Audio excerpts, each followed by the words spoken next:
দেশের মানুষ নামাজ না পড়লেও যদি কেউ নবীকে কটূক্তি করে তার কলিজা ছিঁড়ে যায়, সে রাজপথে নেমে যায়। আমি বলবো যারা নবীকে কটূক্তি করে, নবীর নামে গালিগালাজ করে, এদের মৃত্যুদণ্ড, এই আইনটাও যেন বাংলাদেশের এই সংসদ থেকে পাশ করা হয়। আজ দাঁড়িয়েছি, হয়তো আমার কথা অনেক লম্বা, আমি জানি না আপনি আমাকে সময় দিবেন কিনা, কিন্তু আমি বলতে চাই মাননীয় স্পিকার, আমরা যেই জায়গা থেকে দাঁড়িয়েছি, বাংলার 30 থেকে 40 লক্ষ উলামায়ে কেরাম আমাদের দিকে তাকিয়ে রয়েছে, কারণ তাদের কণ্ঠ, তাদের সে আওয়াজগুলো আমরা যেন জাতীয় সংসদ থেকে দিতে পারি। তার মধ্যে অন্যতম একটি হলো মা কানা মুহাম্মাদুন আবা আহাদিন মিন রিজালিকুম ওয়ালাকিন রাসূলুল্লাহি ওয়া খাতামান নাবিয়্যিন ওয়া কানা আল্লাহু বিকুল্লি শাইইন আলিমা। আপনি জানেন নবীর পরে আল্লাহ নবী হচ্ছে আমার ঈমানের অংশ, আমার ঈমানের পার্ট। তিনাকে ভালোবাসা, তিনার উপর ঈমান, এটা আমার ঈমানের অংশ। তিনি আমার শেষ নবী, যেটা কোরআন ঘোষণা দিয়েছে। নবীও বলেছে আনা খাতামুন নাবিয়্যিন লা নাবিয়্যা বাদি, আমি শেষ নবী, আমার পরে কোনো নবী আসবে না। কিন্তু মাননীয় স্পিকার, দুঃখের সাথে বলতে হয়, বাংলাদেশের এরকম একটি পার্ট রয়েছে, যেই পার্টের এক অংশ মানুষ, তারা নবীকে অস্বীকার করে, তারা মুসলমান দাবি করে, এবং এই বিষয়ে অনেকের ধারণা আছে, তারা জানে। আমি মাননীয় প্রধানমন্ত্রীকে বলবো, আপনি বাংলাদেশে একটি ইতিহাস রচনা করে যাবেন।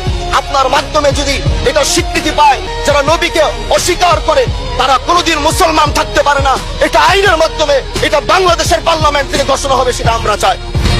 এই দেশের মানুষ নামাজ না পড়লেও যদি কেউ নবীকে কটূক্তি করে তার কলিজা ছিঁড়ে যায়, সে রাজপথে নেমে যায়। আমি বলবো যারা নবীকে কটূক্তি করে, নবীর নামে গালিগালাজ করে, এদের মৃত্যুদণ্ড, এই আইনটাও যেন বাংলাদেশের এই সংসদ থেকে পাশ করা হয়। আজ দাঁড়িয়েছি, হয়তো আমার কথা অনেক লম্বা, আমি জানি না আপনি আমাকে সময় দিবেন কিনা, কিন্তু আমি বলতে চাই মাননীয় স্পিকার, আমরা যেই জায়গা থেকে দাঁড়িয়েছি, বাংলার 30 থেকে 40 লক্ষ উলামায়ে কেরাম আমাদের দিকে তাকিয়ে রয়েছে, কারণ তাদের কণ্ঠ, তাদের সে আওয়াজগুলো আমরা যেন জাতীয় সংসদ থেকে দিতে পারি। তার মধ্যে অন্যতম একটি হলো মা কানা মুহাম্মাদুন আবা আহাদিন মিন রিজালিকুম ওয়ালাকিন রাসূলুল্লাহি ওয়া খাতামান নাবিয়্যিন ওয়া কানা আল্লাহু বিকুল্লি শাইইন আলিমা। আপনি জানেন নবীর পরে আল্লাহ নবী হচ্ছে আমার ঈমানের অংশ, আমার ঈমানের পার্ট। তিনাকে ভালোবাসা, তিনার উপর ঈমান, এটা আমার ঈমানের অংশ।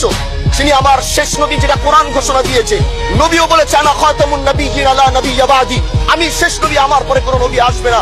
কিন্তু মাননীয় স্পিকার, দুঃখের সাথে বলতে হয়, বাংলাদেশের এরকম একটি পার্ট রয়েছে, যেই পার্টের এক অংশ মানুষ, তারা নবীকে অস্বীকার করে, তারা মুসলমান দাবি করে, এবং এই বিষয়ে অনেকের ধারণা আছে, তারা জানে। আমি মাননীয় প্রধানমন্ত্রীকে বলবো, আপনি বাংলাদেশে একটি ইতিহাস রচনা করে যাবেন। আপনার মাধ্যমে যদি এটা স্বীকৃতি পায়, যারা নবীকে অস্বীকার করে তারা কোনোদিন মুসলমান থাকতে পারে না, এটা আইনের মাধ্যমে, এটা বাংলাদেশের পার্লামেন্ট থেকে ঘোষণা হবে, সেটা আমরা চাই।